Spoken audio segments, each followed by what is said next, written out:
Welcome to the studio at That Nerd Show. I am Marcus Blake, and today we are talking about a great detective comedic noir film, The Dummy Detective. Uh, Take two. I know, rolls off the tongue there, but written by Jonathan Geffner, who is with us today, and of course, for you sci-fi fans and nerds, the great Sean Young. So it is a pleasure to speak with both of you. Um, I want to first start off by saying that it's not every day you get pitched. Would you like to watch a ventriloquist murder mystery movie? I about did a double take like, repeat that, please. That's what makes it unique. It does.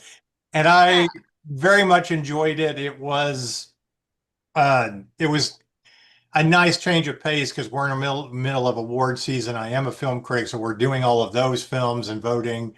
And I needed a little comedy compared to some of the, dramas we've been watching. So, Jonathan, I know you've been a ventriloquist for a long time. What is the inspiration behind this movie?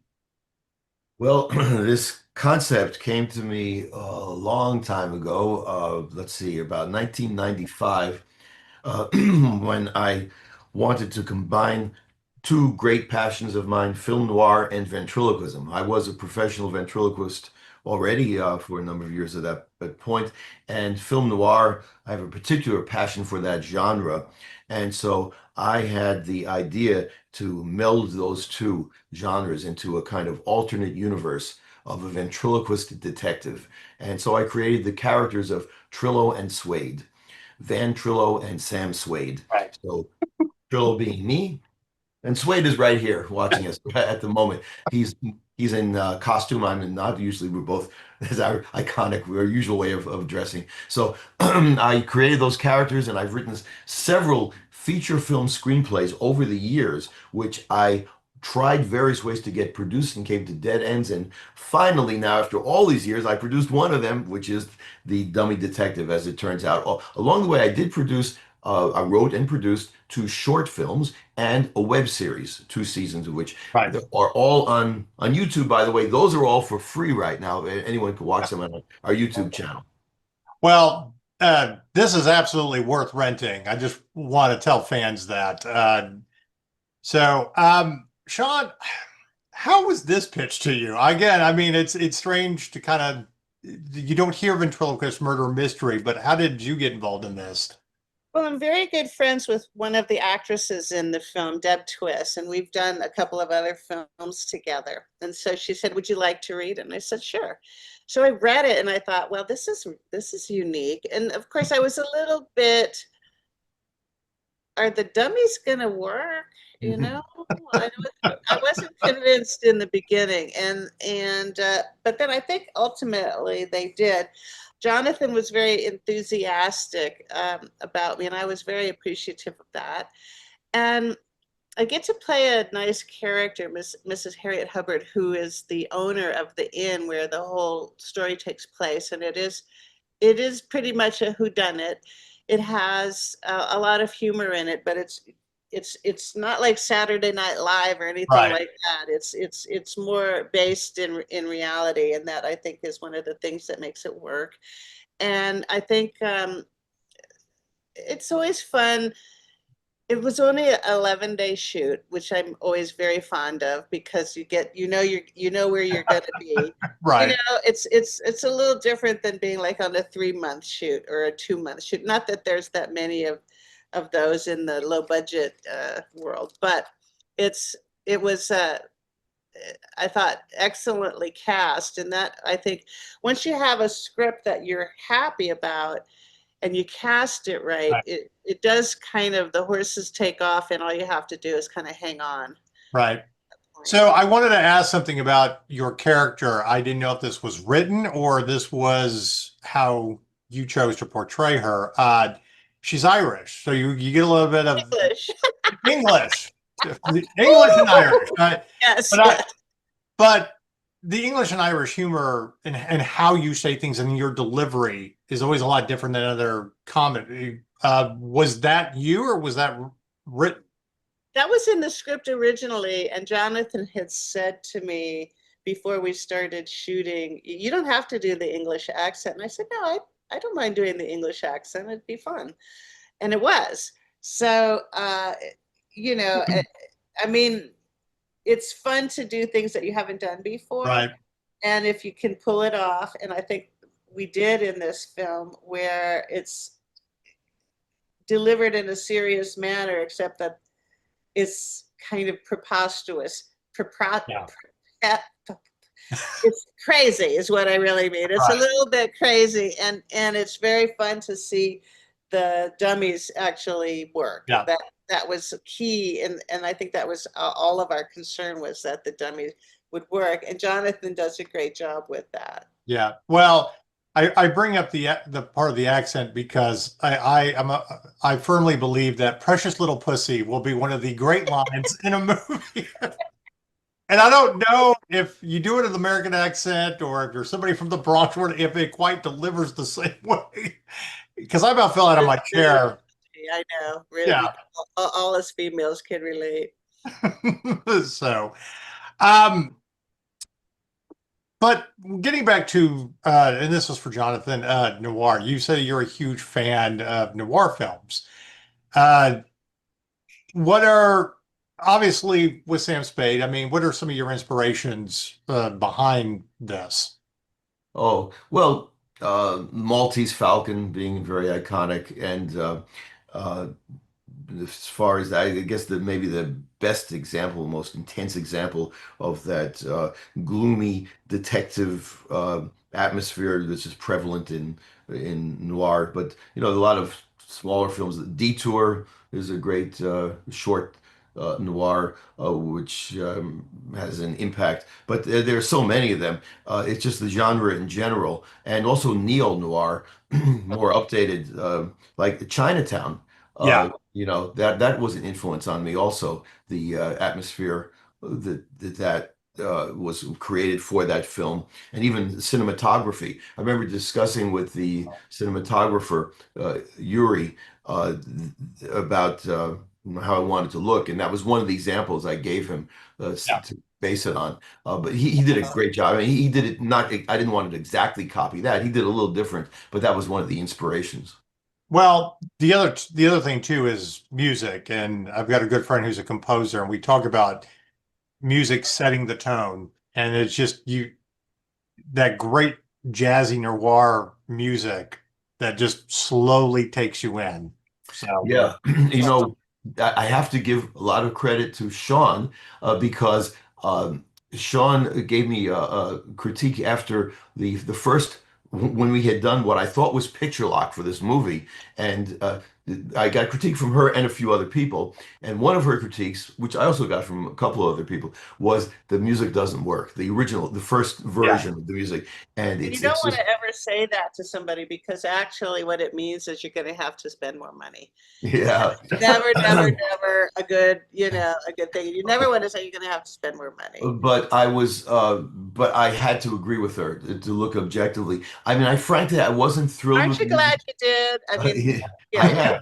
Yeah, but it's really, I wasn't happy with the music to be honest, but I was in denial because I didn't want to spend more money on this thing. And but when she told me that, and I gave it another listen, and I decided she's right. This is not good enough. It doesn't work. And I hired somebody else to rewrite all the music, who was great. I think was great. And his name is Cliff Tasner, and he was the orchestrator for two of the Harry Potter films. So he has quite a good resume, and he loved my script and he loved the movie Yeah. aside from the music. So he was willing to work very cheap for me. He would make it affordable for me to hire him, and so because he just wanted to do it. That was Luckily for me, impressive. yeah, and I'm very pleased with the result. So something that I noticed, the dummies are kind of like the inner dialogue that doesn't always come out, or that you don't always want to come out, but sometimes it does. Is that kind of on purpose, or is that just something I'm seeing within your film? Is what exactly are you asking? Is Eh, do the dummies kind of represent that inner dialogue that doesn't necessarily always come out, but maybe need to, yeah. Well, characters? In some sense, dummies in the world of ventriloquism are the subconscious of a ventriloquist.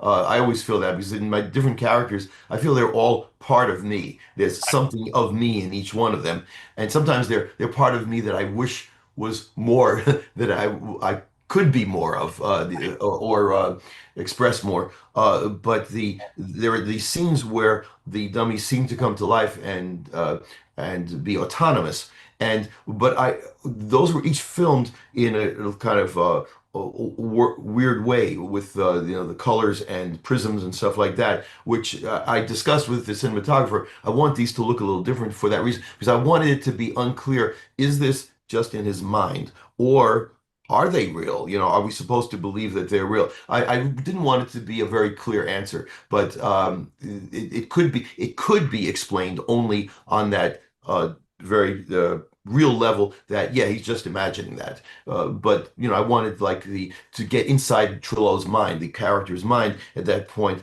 that he's afraid he's going crazy. Yeah. He's wondering about it. So that's like a subplot that goes on through this whole movie. Is he growing crazy? He's not only dealing with the stress of some apparent serial killer on the loose, but the Yeah. fact is, am I going crazy? Right. So I want to get back to the innkeeper. I love her. I think there should be a series, not streaming. I feel like there's definitely more of this character. So do you feel like that she has more of a story that should be explored? Oh, well, I told Jonathan we're hoping to get the $500,000 budget so we can keep going. And he's got all these scripts in place waiting on the shelf. I loved Harriet Hubbard for a couple of reasons is that she keeps a journal. Yeah. Always like writing in her journal, and I've kept a journal since I was 13, so it was something that I could definitely relate to. And I love the fact that you don't know in the beginning what becomes of her. I mean, that's Yeah. true of all the characters in it, which I guess that makes sense. And there's of course, we always love to think of the idea that there's a sequel in the future. This always makes actors happy because we know we Right. have a job for us waiting in the future. That's always a lovely thing. Well, and here's something I'm curious, with your overall career, what drives you to films now? I mean, you've done big budget, sci-fi, iconic films and indie films, but I mean, what drives you to do films at this point? The main thing is that I'm offered one. you know, I don't go chasing stuff anymore. Those days are gone. And in a lot of ways, if you have ambition and you go out there, what you really quickly realize is that there's a lot of competition. Yeah, So it's do you have the energy to climb that hill? And I don't really have the ambition to climb that battle now. What I'm very comfortable with is if somebody wants me and asks me and offers it to me and says we want you, then I'm like, okay, well send me the script. And that's been working for a few years now for me, where I can just sort of, the great power is if you don't want to do it, you can always say no. You know, right.